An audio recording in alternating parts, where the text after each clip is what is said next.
Data houses ERP software solution.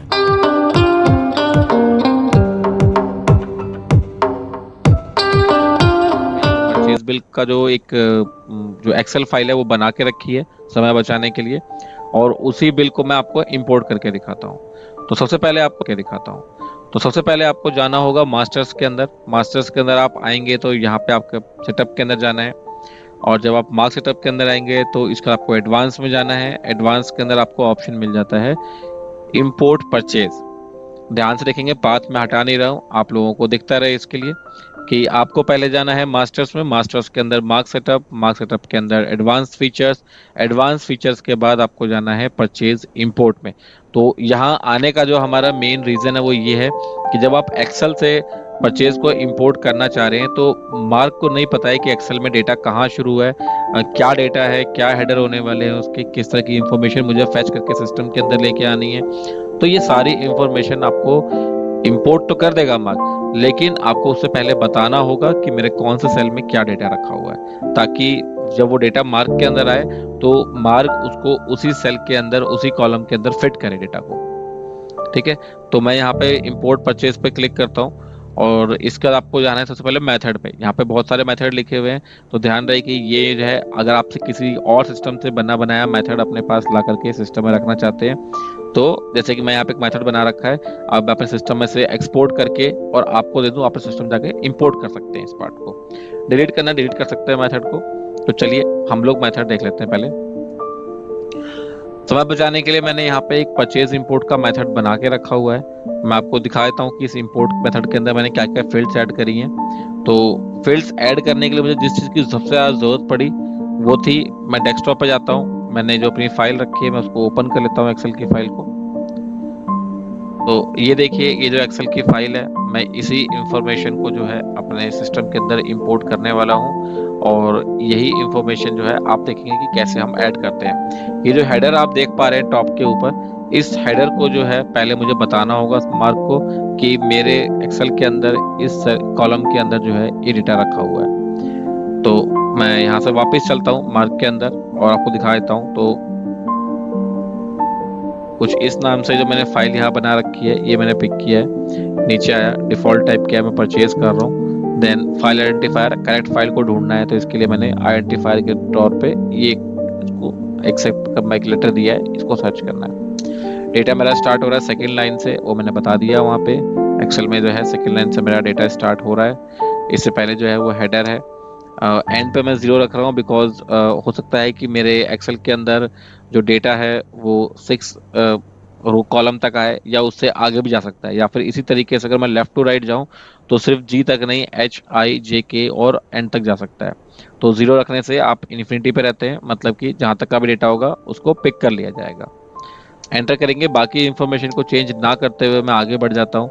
File format पूछता है, file format के 2 ऑप्शन दिए गए हैं। मैंने यहाँ पे CSV एक्सेल फॉर्मेट रखा है कि या तो XLS मतलब कि एक्सेल की फाइल हो, या फिर CSV फाइल हो, दोनों में से कोई भी फाइल मिले तो इस फॉर्मेट को एक्सेप्ट कर लेना है। कोई पासवर्ड नहीं है, इसको चेंजेस नहीं कर रहा हूँ मैं। नीचे आता हूँ और सेव करना है बिल के अंदर, तो परचेज बिल में सेव हो जाएगा जा करके मेरा, तो मैंने वो बता दिया इसको। एंटर किया, तो जब आप इसको पहली बार आएंगे तो ये पूरा खाली होता है, यहाँ पे कोई इंफॉर्मेशन नहीं होती है। आपको बताना होता है कि आपका डेटा कहाँ पे है। तो देखिए मैंने कुछ नहीं किया है, सिर्फ इतना किया है कि एंटर प्रेस किया, जो मेरे बिल के अंदर इंफॉर्मेशन निकलता है वो सारी इंफॉर्मेशन को फेच करता गया है यहाँ पे। जैसे कि मैं बिल में गया, पहला है बिल नंबर जो आप देख पा रहे हैं A के अंदर, तो मैं यहाँ पे बिल सर्च किया, तो मुझे अगर यहाँ पे बिल नंबर मिल जाता है तो अच्छी बात है, नहीं मिलता है तो मैं प्रॉपर यहाँ पे सर्च कर लूंगा इसको।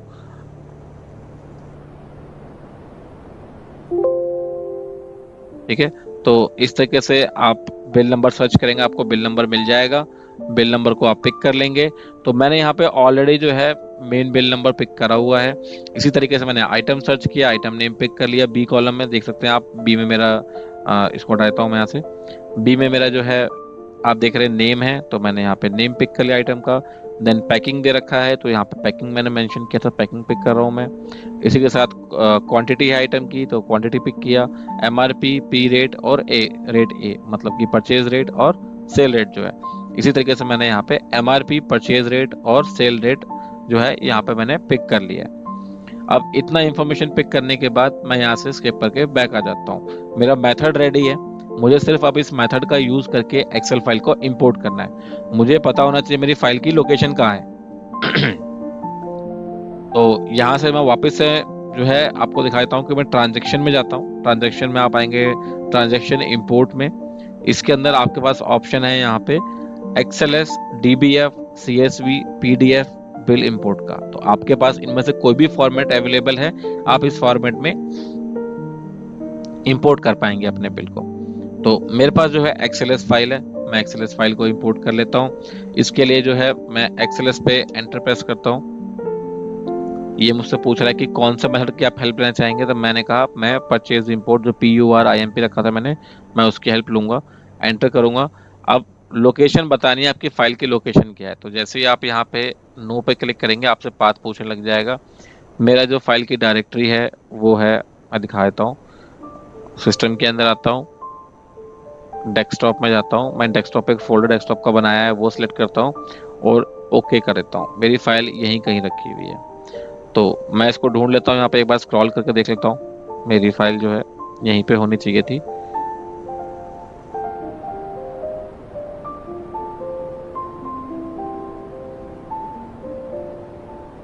फाइल का नेम अगर आपको याद ना रहे, जैसे कि मुझे भी याद नहीं है फाइल का नेम, तो मैं सिंपली वापस से उसी फोल्डर के अंदर जाऊंगा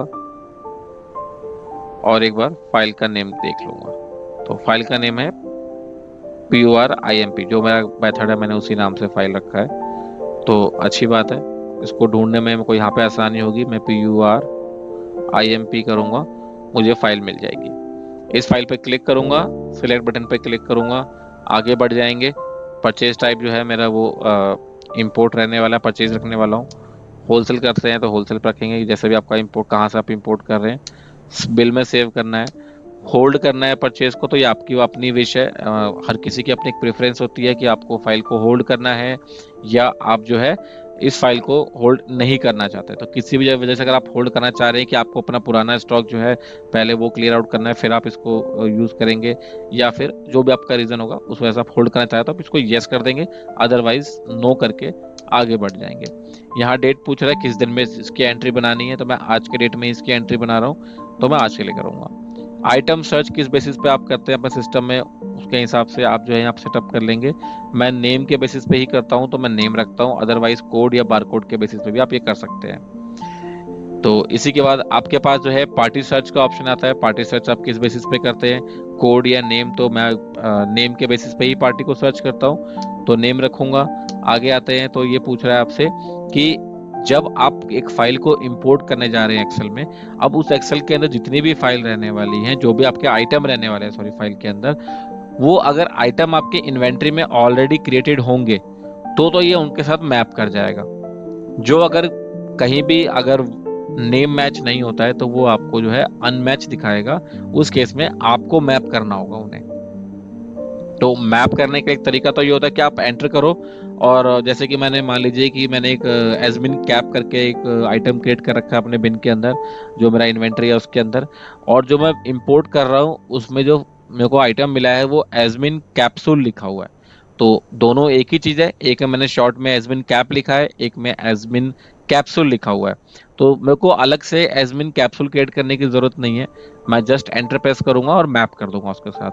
अगर वो पूरी तरीके से आइटम ही डिफरेंट है तो मुझे क्रिएट करना होगा। तो यहाँ पे पूछ रहा है कि किस तरह का आपको देखना है। सस्पेक्टेड, जो कि थोड़ा बहुत मैचिंग है, नहीं मिल रहे हैं। दूसरा अनमैच, जो मैच ही नहीं हुए। तीसरा किसी भी तरह का, चाहे सस्पेक्टेड हो चाहे अनमैच्ड हो, वो सारा आपको दिखा दे। तो मैं ऑल रखता हूँ ताकि दिखा सकूँ कितने आइटम मेरे बिल में आने वाले हैं। एक्सेप्ट पे क्लिक करता हूँ। कौन से स्टोर में चाहिए, मैं स्टोर इसको ए में ही ऐड करूंगा। किस तरह का आपका परचेज टाइप है, लोकल, सेंट्रल, जैसा भी है, मैं लोकल परचेज कर लेता हूँ। इंपोर्ट डेटा करेगा, किस पर्सन के आप जो है लेजर पे या परचेज चढ़ाना चाह रहे हैं, तो मैंने शिवम जो है उनके नाम पे ऐड कर दिया। तो देखिए मुझे जो है ना इसने आइटम दिखा दिया कि सर देखिए आपके पास ये सारे आइटम हैं जो आप इंपोर्ट करना चाह रहे हो इसके अंदर। तो अगर ये मैप नहीं होते तो आपको रेड कलर से हाईलाइट कर देता, जैसे कि आप देखेंगे ठीक यहाँ से पार्टीशन बना हुआ है बीच में से। इससे इधर के जो आइटम है ये बिल में अवेलेबल आइटम है, और जो आप इस जगह से राइट साइड के आइटम देख रहे हैं ये मैप आइटम है। अगर कहने का मतलब यहाँ पे ये है कि ये सेम आइटम मेरे इन्वेंट्री में अवेलेबल है, अगर नहीं होते तो उस केस में ये रेड कलर से मार्क होते इस साइड पे और इधर ब्लैंक होता, मतलब कि आइटम ही मैप नहीं हो पाया किसी के साथ। उस केस में आपको जो है प्लस का साइन दबा करके और उस आइटम को क्रिएट करना होता है ऑन द स्पॉट। या फिर आइटम है, मान लीजिए मैंने मैगी के बदले यहाँ पे मैगी 100 ग्राम करा हुआ है, अब वो सेम ही आइटम है, मैं मैप करना चाह रहा हूँ, तो एंटर करके मैं इस पैसे एंटर करता और जो भी मेरा आइटम होता मैं उससे मैप कर लेता। फिलहाल के लिए मैप हो गया तो मुझे कुछ चेंजेस करने की जरूरत नहीं है। मैं सिंपली जो है इसके आगे जो आप देखेंगे कि आप प्रोसीड कर जाएंगे इसके आगे से। अगर आपको कन्वर्जन नहीं डालना है तो आप सिंपली जो है इसको आगे प्रोसीड कर सकते हैं इसके आगे। ठीक है, तो उम्मीद कर रहा हूं कि यहाँ तक आप सभी लोगों को चीजें क्लियर होंगी और आप समझ पाए होंगे कि किस तरीके से आपको ये चीजें करनी है।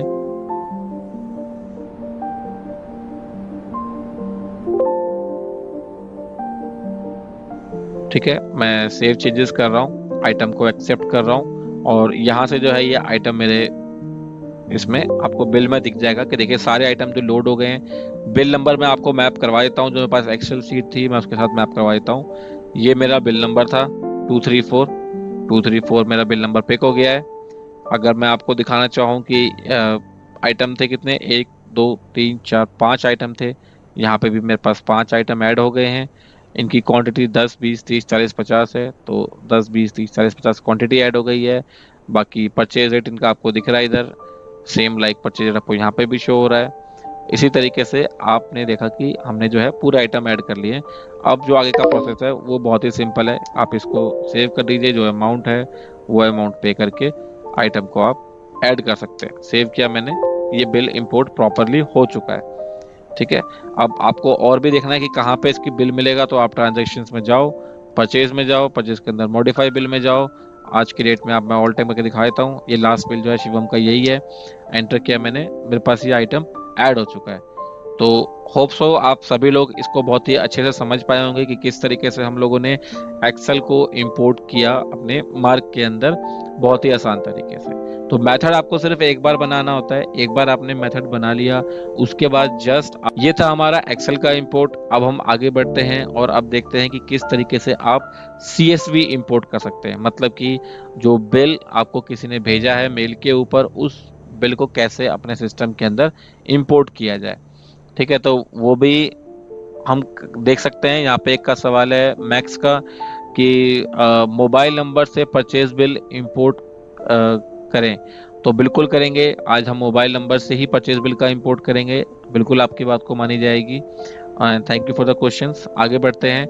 मैं आपको बताना चाहूँगा कि मेरे पास एक ईमेल आईडी है जिसके ऊपर जो है मेरे को एक बिल रिसीव हुआ है। मैं आपको दिखा देता हूँ, ये बिल है, मेरे को एक बिल जो है मुझे रिसीव हुआ है और जब मैं देखता हूँ तो देखिए इसका फॉर्मेट दिखा रहा है लास्ट में .csv। तो मैं इसको ओपन करता हूँ तो ये कुछ CSV फाइल है, ऊपर आपको दिख जाएगा, नेम भी है। मैं इसको डाउनलोड कर लेता हूँ और डाउनलोड करने के बाद मैं इस फाइल को एक फोल्डर में जाके देखता हूँ। तो देखिए ये वाली फाइल है डेमो वाली, मैं इस फाइल को जो है यहाँ से पिक करके ड्रैग करके डेस्कटॉप पे ले आता हूँ ताकि मेरे लिए इसको अपलोड करना थोड़ा सा ईजी हो जाएगा। तो मार्क में जाता हूँ वापस, और जब आप CSV को इंपोर्ट कर रहे होते हैं तो कहीं ना कहीं आप एक स्टैंडर्ड फॉर्मेट को फॉलो कर रहे हैं जो कि सभी लोग यूज करते हैं। तो इसका फायदा ये मिलता है आपको कि स्टैंडर्ड फॉर्मेट होने की वजह से आपको कोई मेथड बनाने की जरूरत नहीं, आप सिंपली डायरेक्टली अपने ट्रांजेक्शन्स के अंदर जाएंगे, ट्रांजेक्शन इंपोर्ट में जाएंगे, स्टैंडर्ड बिल इंपोर्ट का ऑप्शन है, इस पर क्लिक करेंगे।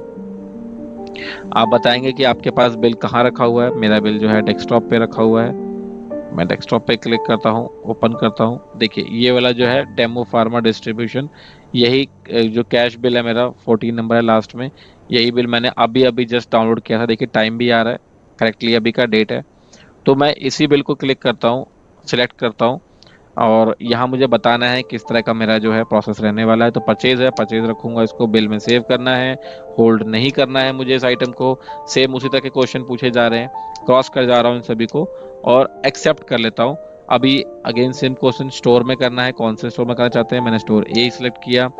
लोकल है सेंट्रल है वो आप सिलेक्ट कर लेंगे, मैंने लोकल रखा इसको।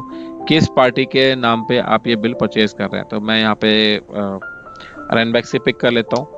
और देखिए अभी जो आपको उस टाइम बताया था कि मैपिंग में जो आइटम आपके मैप नहीं होंगे वो आइटम है आपके सभी के सभी रेड कलर से मार्क हो जाएंगे और आपके उसके सामने की जो जगह है वो खाली दिखेगी, ये मैप नहीं हो पाया। ये कहना चाह रहे हैं कि हमारे पास एक आइटम है एसबिन कैप करके, ये आइटम कहीं मैप नहीं हो रहा है।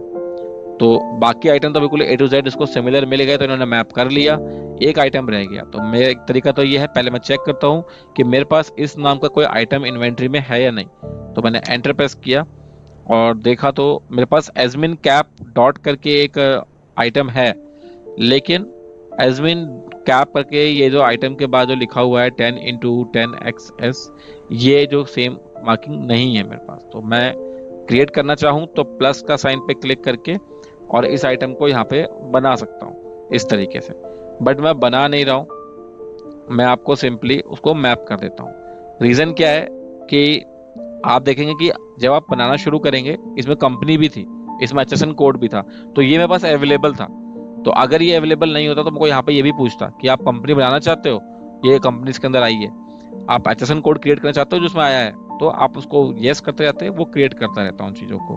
मैं फिलहाल के लिए जो है यहाँ से एग्जिट होकर सिर्फ मैप करूंगा इसको। मैंने मैप किया एजमिन कैप के साथ, ये बोल रहा है कि आप इसको मैप करें, मैं अलाउ। तो देखिए यहाँ जो है मेरा आइटम मैप हो गया, डिफरेंस जो है प्राइसिंग का आ रहा है बट आइटम सिमिलर है। तो मैंने आइटम को मैप किया और इतना करने के बाद जो है आप सिंपली अब इसको आप कंटिन्यू कर सकते हैं। यहाँ से जब आप स्केप की प्रेस करेंगे तो आपको पूछेगा कि ये चेंजेस आपको सेव करना है, मैंने कहा यस, आप उसको सेव करो, एक्सेप्ट करना है, स्टार्ट इंपोर्टिंग, सारे आइटम मैप हो चुके हैं, इंपोर्ट स्टार्ट करना है, मैंने कहा यस। और देखिए यहाँ से ये जो आइटम है मेरे को सारे शो कर रहा है इधर इस जगह पे।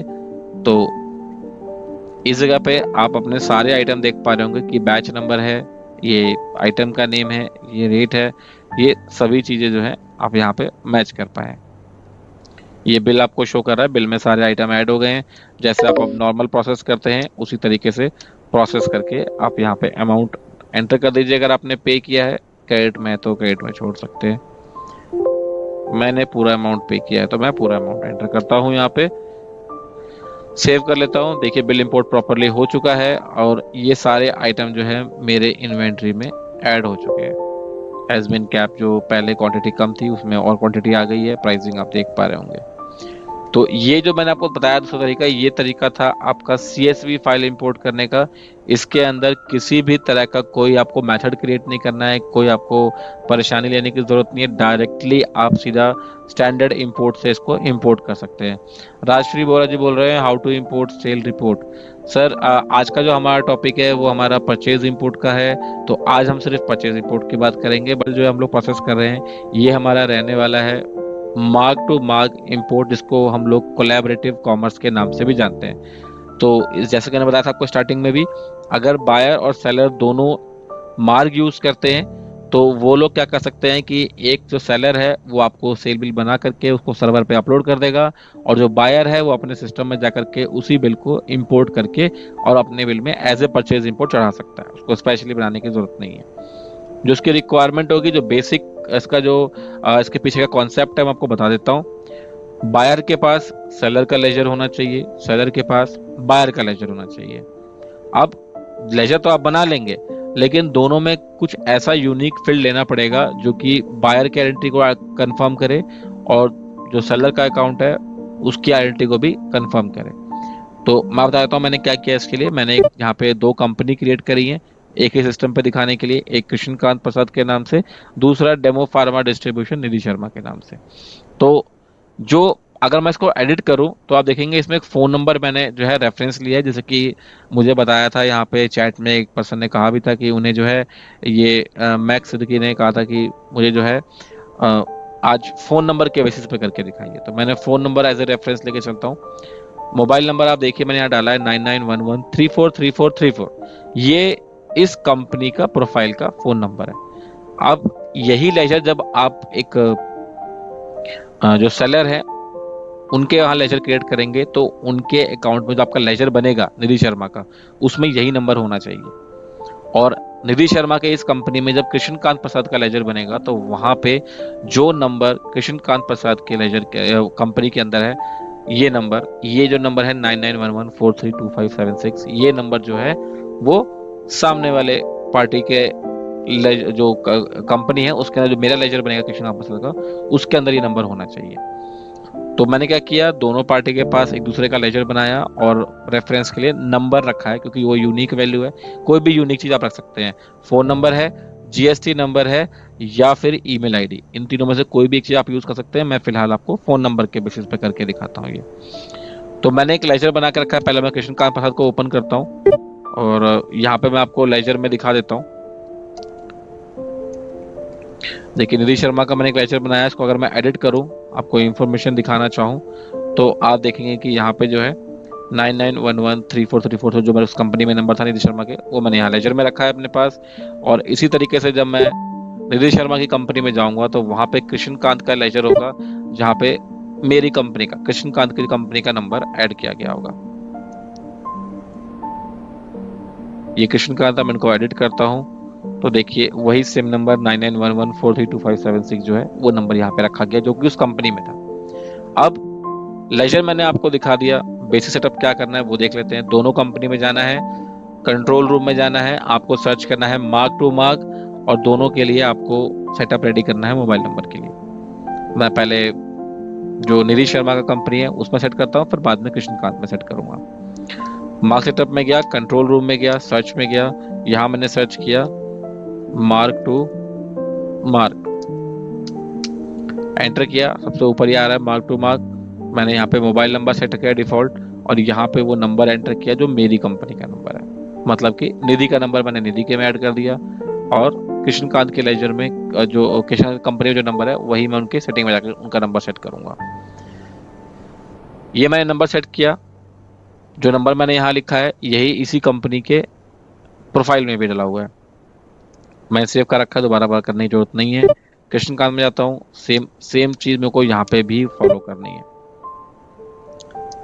मार्क सेटअप में आया, कंट्रोल रूम में आया, सर्च इन ऑल में गया, मार्क टू मार्क किया, देखिए सेम प्रोसेस किया, मैंने मोबाइल नंबर रखा है जो मेरी इस कंपनी में कृष्ण कांत कंपनी में जो नंबर है वही नंबर मैंने यहाँ पे भी डाल दिया, ताकि सिंक कर सकूं इनको आपस में। ठीक है, ये प्रोसेस करने के बाद, सेव करने के बाद जब आप बाहर आएंगे तो एक और इम्पोर्टेंट चीज आपको करनी होगी, क्योंकि मैं जो है यहाँ से एक फाइल को अपलोड करूंगा सर्वर पे, और फिर सामने वाली पार्टी जो है वो उसको डाउनलोड करेगी। तो मुझे बहुत ही इंपॉर्टेंट चीजों का ध्यान रखना है। पहले तो मेरे पास इंटरनेट कनेक्शन होना चाहिए। मार्क टू मार्क ट्रांसफर करने के लिए आपके पास इंटरनेट कनेक्शन जरूर होना चाहिए, वरना बताइए ना, आपका सिस्टम नेट से कनेक्टेड नहीं है, आप यहाँ से कुछ अपलोड करेंगे, सामने वाले को कैसे मिलेगा? जो जरूरी नहीं है कि वो आपके साथ ही बैठा हो सकता है कि दूसरे शहर में हो, तो वहां तक कैसे पहुंचेगा? तो इंटरनेट एक जरिया है जिसके थ्रू वहां तक पहुंचेगा, तो इंटरनेट जरूरी है। दूसरी चीज, आपकी सर्वर फाइल रनिंग होनी चाहिए। देखिए मेरी सर्वर फाइल है, ये सर्वर फाइल रनिंग होनी चाहिए, अगर सर्वर फाइल रनिंग नहीं है तो आप ये नहीं कर पाएंगे। तीसरी चीज, आपको जाना है उस लेजर के अंदर जिस लेजर को आपने सेट किया इस काम के लिए। मैंने निधि शर्मा को रखा था यहाँ पे, इनको F3 करूंगा, और बॉटम में आएंगे, देखिए लिखा हुआ है एक्टिव ऑनलाइन परचेज, आपको इस पे एंटर करना है और यस कर देना है। और जैसे ही आप यस करेंगे, अगर आपको ऐसा वार्निंग आ रहा है कि आपका कनेक्शन इंटरनेट से जुड़ा हुआ नहीं है, आप ऑनलाइन नहीं है, तो please check your internet connection. अगर आप ऑनलाइन होंगे तो कोई मैसेज नहीं आएगा, और सिंपली आपको इस तरह का वापस बैक टू निधि शर्मा पे आ जाएगा। यहाँ से बाहर आएंगे, ये था पूरा का पूरा सेटअप। अब सिर्फ हमें इतना करना है, एक बिल बनाना है, वहां जाके इंपोर्ट कर लेना है। करके देख लेते हैं। ऑल 10 करता हूँ और मैं यहाँ जो है इन्हें कुछ आइटम सेल करता हूँ, जो कि मैं निधि शर्मा कहा था, निधि शर्मा पिक करता हूँ। यहाँ पे जो है इन्हें कुछ आइटम दे देता हूँ। तो मान लीजिए मैं ये आइटम लेता हूँ और यहाँ से 50 की क्वांटिटी में इनको सेल कर देता हूँ, बस एक ही आइटम बहुत रहेगा। एंटर किया, अमाउंट मैंने पे कर दिया, सेव कर दिया मैंने। तो देखिए मेरा जो है यहाँ पे इनवॉइस जो है वो जनरेट हो चुका है। बाहर आता हूँ, यहाँ से बिल इंपोर्ट रह गया, जाके देख लेता हूँ। ये जो मैंने बिल शेड्यूल बनाए थे, ये रणदीप शर्मा का बिल है। तो मैं इसके ऊपर आने के बाद जो है, आप अपने कर्सर से इसके ऊपर आ सकते हैं इस तरीके से, और इसके ऊपर आके जैसे ही आप इसको अपलोड करेंगे, कुछ इस तरह का टिक मार्क आ जाएगा कि फाइल अपलोड हो चुकी है। तो इस पे नहीं आ रहा है तो मैं कर देता हूँ इसको। यहाँ पे आप F11 प्रेस करेंगे, इसके ऊपर F11 प्रेस करते इसमें ऑप्शन आ रहा है अपलोड ऑन सर्वर। ठीक है, तो मैं अपलोड ऑन सर्वर करूंगा, इस पे एंटर करूंगा, देखिए सक्सेसफुली अपलोड हो गया है, मैसेज भी दिख रहा होगा आप लोगों को। और नीचे देखिए मेरे कर्सर के पास ग्रीन टिक और चेक बॉक्स आ गया कि अपलोड हो गया है सर्वर के ऊपर। यहाँ तक सेल्स साइड का काम खत्म हो चुका। अब आते हैं परचेज साइड पे, इसको इंपोर्ट करते हैं और सिस्टम में ऐड करते हैं। बाहर निकलता हूँ, वापस से अपनी पिछली कंपनी में जो जहाँ जिनको मैंने बेचा है निधि शर्मा को, वहां जाता हूँ। अब इन्हें जो है इंपोर्ट करना है बिल अपने सिस्टम के अंदर, तो बहुत ही आसान है। इनको जो करना होगा वो ये है कि ये जाएंगी ऑल्ट पी, मतलब क्या, परचेज के अंदर, एंट्री के अंदर, यहाँ पे एंटर करेंगे। इन्होंने जिससे परचेज किया होगा उसका नेम सेलेक्ट करेंगे। तो मैं यहाँ पे देख लेता हूँ, कृष्णकांत मुझे शो हो रहे हैं, ये रहा। एंटर करता हूँ, ये देखिए यहाँ पे लिखा हुआ भी आ रहा है पर्पल कलर से कि इंपोर्ट के लिए F10 दबाना है आपको। तो मैं कीबोर्ड से F10 प्रेस करता हूँ और देखिए ये बिल मेरे सामने आ गया है कि भाई आपका जो ये बिल है ये शो हो रहा है। लेकिन ध्यान दीजिएगा, ये एक पुराना बिल है, अमाउंट अलग था, ठीक है, अमाउंट यहाँ पे अलग था। ये मैंने पहले कभी भेजा होगा आज ही की डेट में प्रैक्टिस करने के लिए, तो ये शो कर रहा है, बट अभी वाला बिल शो नहीं कर रहा है। तो ध्यान रखिएगा, कभी भी अगर इस तरह की कंडीशन आती है तो आपको सबसे पहले घबराना नहीं है, क्योंकि आपका जो ये बिल है ये सर्वर पे अपलोड होता है, तो आने में थोड़ा वक्त लगता है, डिपेंड करता है कि कब तक वो सर्वर पे शो करेगा। सर्वर उसको प्रॉपर चेक करता है, फिक्स होने पे फिर उसके बाद आपको सेकंड साइड पे रिफ्लेक्ट करता है, तो उसमें समय लग सकता है, डिपेंड करता है सर्वर कितना बिजी है। अगर सर्वर बिजी नहीं होगा तो आपको इमीडिएट शो कर देगा, अगर थोड़ा बिजी होगा थोड़े समय में शो कर देगा। तो कोई बात नहीं, अगर ऐसा कुछ होता है तो बैक करके दोबारा से आप यहाँ पे जो है F10 को प्रेस करेंगे। और देखिए मैं जितनी देर में आपसे बात कर रहा था उतनी देर में आ भी गया बिल। अमाउंट देख लीजिए 1568 था, ये एक एग्जैक्टली अभी भेजा हुआ बिल है मेरा, और ये मेरा प्रीवियस बिल था। तो इस पर आकर मैं एंटर प्रेस करता हूँ, ये आपसे पूछ रहा है किस बेसिस पे सर्च करना है, आपको सारे देखने हैं, मैं ऑल कर देता हूँ। इसका सेव करेंगे, वॉल्यूम डिस्काउंट सेव करना है नहीं करना है, सारी इंफॉर्मेशन से पूछेगा। यहाँ पे आप अपने प्रेफरेंस के अनुसार ऑप्शन को सिलेक्ट कर लेंगे, एंटर प्रेस करेंगे तो ये बोल रहा है मुझसे कि भाई इसके अंदर आपके पास एक आइटम उन्होंने भेजा है और वो एक आइटम भी मैप हो गया आपका, ठीक है। यहाँ से आप स्केप की प्रेस करेंगे, सेव करेंगे, सेम वही प्रोसेस दोबारा से रिपीट हो रहा है। अभी स्टार्ट इंपोर्टिंग करेंगे, एक्सेप्ट पे क्लिक करेंगे। आइटम जो है देखिए बिल नंबर यहाँ पे लोड हो चुका है, एंटर करके आगे बढ़ेंगे आप। जैसे ही आप नीचे पहुंचेंगे देखिए आइटम भी लोड हो गया, क्वांटिटी लोड हो गई है, सब कुछ आपका लोड हो चुका है। यहाँ पे क्लोज करेंगे इसको, प्रोसीड करेंगे आगे, और जो आपका यहाँ पे अमाउंट था जो आपने पे करना था वो अमाउंट पे करके सेव कर देंगे।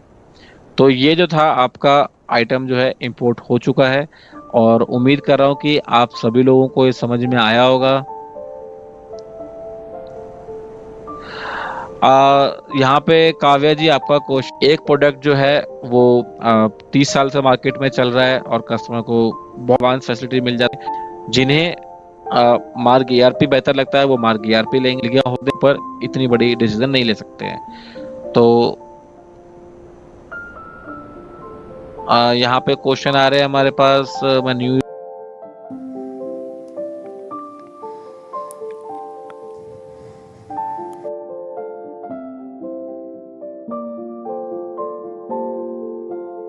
इस तरह के शॉर्टकट्स थे हमारे पास। अब हम आपका समय बचाएंगे, आपका बेनिफिट पहुंचाएंगे आपको। सेल के अंदर जो है आप कैसे कौन से अपने बेनिफिट देख करके कर सकते हैं। तो यहाँ से जो है अब जब स्टार्ट करने वाले हैं अपने परचेज के स्टेप्स। सो अब आप देखेंगे कि परचेज के अंदर ये कैसे काम करता है और अब सेल में कैसे काम करता है। तो कुछ शॉर्टकट्स के बारे में जानेंगे सेल के, इसी के साथ साथ कुछ ऐसे हिडन फीचर्स जिनके बारे में आपको अभी तक कोई जानकारी नहीं थी, वही जानकारी हम लोग जो है अभी देखने की कोशिश करेंगे इसके अंदर। तो यहाँ जो है आप जैसे मेरी स्क्रीन देख पा रहे हैं, तो मैं अब यहाँ पहले स्टार्ट करूँगा आप लोगों के साथ कुछ अच्छी चीज़ों से जहाँ सबका टाइम बचता है, समय बचता है आपका। तो सबसे पहले हमारे पास एक ऑप्शन है कि कैसे आप जो है हर एक सेल बिल के ऊपर अपने एंटर को बचा सकते हैं कि एक्स्ट्रा एंटर प्रेस ना करना पड़े, आपका समय बचे। तो इसके लिए हमारे पास एक है कि जो आप सेल बिल बनाते हैं, आप देखेंगे कि यहाँ पे जो है अभी आज की डेट आ रही है, लेकिन आप चाहें तो इस डेट को पुरानी डेट में भी कन्वर्ट कर सकते हैं। लेकिन मैं चाहता हूँ कि जैसे कि मैं हर बार बिल नए डेट के अंदर बनाता हूँ, तो मुझे नए डेट के ही बिल चाहिए होते हैं हर बार, मुझे बैक डेट में जाने की ज़रूरत नहीं पड़ती है। तो मैं क्यों खामोखा यहाँ पे आके हर बार मुझे ये एंटर करना पड़े। तो इस एंटर को बचाने के लिए मैं क्या करता हूँ कि सिंपली जो है मुझे जाना होगा मास्टर्स में। यहाँ से मैं आता हूँ पासवर्ड एंड पावर्स के अंदर एंड ऑपरेटर्स में आता हूँ। अब जिस भी ऑपरेटर को आप चाहते हैं कि वो कोई प्रीवियस डे की बिलिंग ना कर सके, करंट डेट में ही बिलिंग करे, उस पर्टिकुलर यूज़र पे जाकर के आपने प्रेस करना है एंटर। तो जैसे मैं यहाँ पे आता हूँ और आप देख सकते हैं कि ये अंकित के नाम से बना हुआ पार्टी है मेरी, या फिर हमारे पास एक यहाँ पे जो यूज़र है वो सुपरवाइज़र है। मैं उसी में करके आपको दिखाता हूँ चेंज। मैंने यहाँ पे एंटर प्रेस किया। सर्च के अंदर जो है मुझे सर्च करना है डेट। मैंने डेट सर्च किया। जैसे ही मैंने डेट सर्च किया तो आप देखेंगे कि यहाँ पे सेकंड ऑप्शन जो बोलता है वो ये बोल रहा है कि वर्किंग डेट अभी बाय डिफ़ॉल्ट ए है। इसका मतलब है किसी भी दिन मैं बिलिंग कर सकता हूँ, चाहूँ तो बैक डेट का, चाहूँ तो फ्यूचर डेट का बिलिंग कर सकता हूँ। बट मैं नहीं चाहता कि ऐसा कुछ हो, तो इसके लिए मैं क्या करता हूँ, इसको एस करता हूँ कि हमेशा टुडे, आज के डेट में, करंट डेट में इसकी बिलिंग हो। तो इसके लिए मैंने यहाँ पे करा एस करने के बाद जो है यहाँ से बाहर आकर के मैं इसको सेव कर दूंगा चेंजेस को सेव करने के बाद आपको सिंपली करना है वो ये कि आपको अपना यूज़र फिर से लॉगिन करना होगा। तो मैं यहाँ कंट्रोल यू प्रेस करता हूँ, अपना यूज़र का नेम एंटर करूँगा,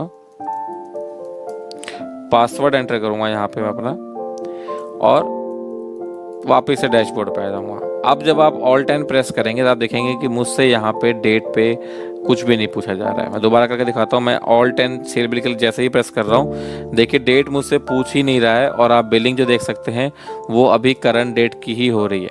यहाँ पे भी आप देख सकते हैं बिलिंग जो है करंट डेट की हो रही है, जिससे हो क्या रहा है कि मेरा एक एंटर सेव हो जा रहा है, मेरा टाइम बच रहा है यहाँ पे। इसी के साथ साथ जो है ये एक अच्छा फीचर था। अब आप ये भी चाह रहे होंगे कि किसी तरीके से आपका जो ये विंडो है इसकी आपको ज़रूरत नहीं है। इसको हम लोग बोलते हैं पार्टी हिस्ट्री विंडो, जहाँ पे आपकी कस्टमर का स्टेटस शो करता है, इस साइड पे पार्टी की हिस्ट्री शो करता है। तो अगर आपको ये विंडो नहीं चाहिए, आप चाहते हैं कि सीधा जो है आगे कंटिन्यू बिलिंग होती रहे, मुझे यहाँ पे स्किप की प्रेस करने की ज़रूरत, या फिर इसके बाद जो है मुझे एंटर करके इसको स्किप ना करना चाहें, तो आपने सिंपली करना क्या है कि आपने जाना है मास्टर्स में, मार्क सेटअप, कंट्रोल रूम, यहाँ पे आपने सर्च करना है party status. Party status search किया आपने, और यहाँ पे आपको दिखेगा option show party status on transaction. तो अगर आपको ये नहीं चाहिए तो आप यहाँ पे सिंपली नो कर देंगे। नो करके यहाँ से बाहर आकर इसको सेव कर देंगे। अब जब आप बिलिंग करेंगे, आप कोई पार्टी चूज़ करेंगे, तो देखिए आपके सामने वो विंडो नहीं आई जो कि पहले आ रही थी पार्टी हिस्ट्री की। तो पार्टी हिस्ट्री की विंडो ना आने की वजह से आपका एक वहाँ पे भी एंटर सेव हुआ, एक इससे पहले हमने आपका एंटर सेव किया जब आपको डेट एंटर करना पड़ रहा था। तो कुछ इस तरीके से आप जो है अपने एंटर्स को सेव कर सकते हैं। अब आप चाहते हैं कि यहाँ जो है मुझे कैश पार्टी जो है डिटेल्स देखनी है, तो इसके लिए आपको सिंपली क्या करना होगा, आपने जाना है कंट्रोल रूम के अंदर, यहाँ पे आपने सर्च करना है cash party, party on cash.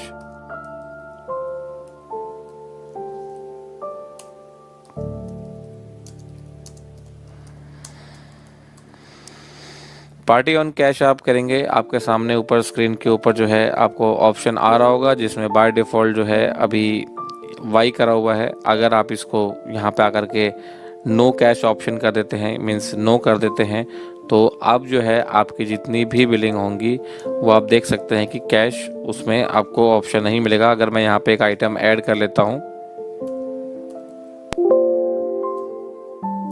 मैंने यहाँ जो है एक आइटम जो आपको दिखा देता हूँ, मैं एक आइटम जो मैंने यहाँ पे ऐड किया है, अगर मैं बिल को क्लोज करता हूँ तो आप देख सकते हैं कैश का यहाँ पे आपको ऑप्शन पूछ रहा है। सिंपली आप इसको कैश ऑप्शन को चालू कर सकते हैं। यहाँ पे आपको जो है एक ऑप्शन मिल जाता है। इसके अलावा अगर आप चाहते हैं कि आप अपने आइटम लिस्ट के अंदर जो है मल्टीपल ऑप्शंस को रखते हैं, और आप ये भी चाह रहे हैं कि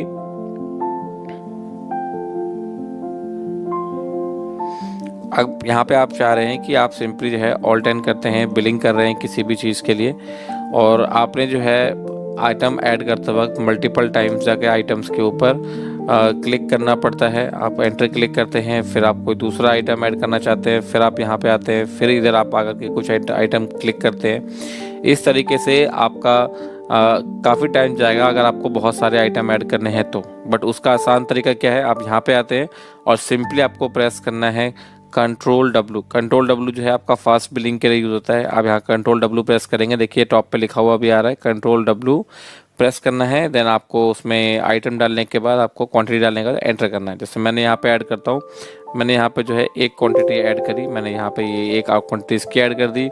ऐसे ही मैं बिलोंग पे आया, एक क्वांटिटी मैंने इसकी भी ऐड करी। इसके अलावा मैं जाता हूँ बॉटम में, मुझे कुछ और आइटम अगर चाहिए तो मेरे को यहाँ पे जो भी आइटम चाहिए होगा मैं उस आइटम पे जा करके अपने सिंपली जो है मेरे को एसिड रैम चाहिए, मैंने इस पर क्लिक किया, 2 क्वांटिटी मैंने इसका भी ले लिया। ME40 है, इसका भी मैंने जो है 10 क्वांटिटी रिसीव कर लिया। जब ये करा हुआ मुझे हो जाएगा, मुझे अगेन दोबारा कंट्रोल डब्ल्यू प्रेस करना है और देख सकते हैं कि आइटम जो है मेरा वो एक ही बार में लोड हो गया है। अब यहाँ पे आपको कई बार दिख सकता है कि एडमिन कैप तो मैंने एक ही बार चूज़ किया था, ये 2 बार क्यों आया। तो इसका एक बड़ा रीज़न ये भी है कि आपके पास जितना स्टॉक अवेलेबल था जिसके अंदर, उसके हिसाब से उसने आपका स्टॉक पिक कर लिया है। अब सिंपली आपने क्या करना है, अब आप जा रहे हैं कि आइटम स्क्रीन के ऊपर जाते हैं। वापस से यहाँ से बाहर आता हूँ, मेरे एक पार्टी चूज़ कर लिया, मैं इधर सिंपली आकर के कोई आइटम को ऐड कर लेता हूँ। जैसे कि मैंने यहाँ पे जो है ये 2 आइटम ऐड किया। अब इसके अंदर जो है ऊपर आने के बाद आप सिंपली आपको आना है प्राइसिंग वाले पार्ट के ऊपर और यहाँ पे आप प्रेस करते हैं F2। तो यहाँ पे आप सेट कर सकते हैं कि आप वॉल्यूम डिस्काउंट कैसे लगाना चाह रहे हैं इसके ऊपर। इसी के साथ साथ अगर आप टैक्स यहाँ पे दिखाना चाहते हैं कि आपको यहाँ पे P है आपका पेड, अगर आप E दिखाते हैं तो एग्जेम्प्ट कर रहे हैं और T दिखा रहे हैं तो टैक्सेबल है, आप इस आइटम के ऊपर टैक्स डिफाइन कर सकते हैं। इसी के साथ आप इसका यहाँ पे सेस, MRP और कहाँ से आप चालान से किस डेट से लोड करना चाह रहे हैं वो, और प्लस में कुछ रिमार्क डालना है इस आइटम के लिए तो आप यहाँ पे रिमार्क्स ऐड कर सकते हैं इस आइटम के लिए।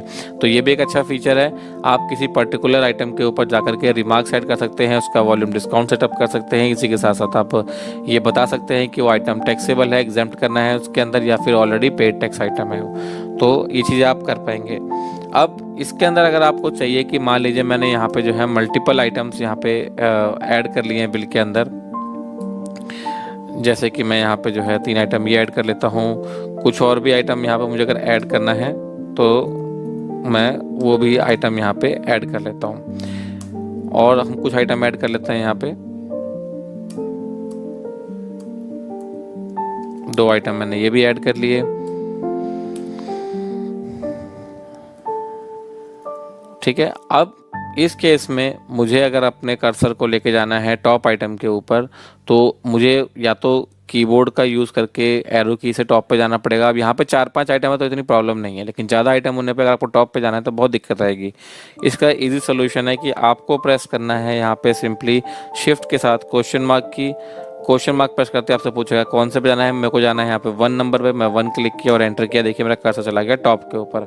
अगर मुझे 3rd आइटम के ऊपर जाना है तो शिफ्ट के साथ मैं क्वेश्चन मार्क फिर प्रेस करूँगा, 3 टाइप करूँगा और एंटर कर दूँगा, ये मेरा 3rd आइटम के ऊपर चला आया।